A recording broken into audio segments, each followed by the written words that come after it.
Good morning travelers, welcome to another Kentot Eats. And finally nakatilaw ra jud ta sa trending og hype kaayo na churros sa Krispy Kreme. Kay pila nako kaadlaw na palaw kay always jud siya sold out.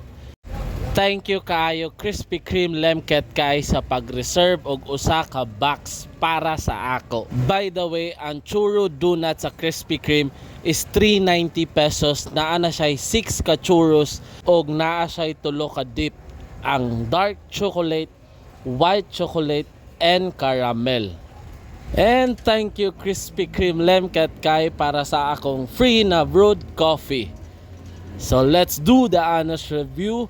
Para sa ako, worth the hype jud siya, lami kaayo, especially kung i-dip nimo siya sa white and dark chocolate. Pero para sa ako, ang dip na caramel is dili kaayo siya lami. So murag dili siya bagay sa churros para lang sa ako.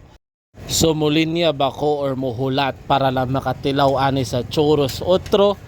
Yes, akong tubag. So hangtod sa sunod na Kentot Eats, kita kits travelers.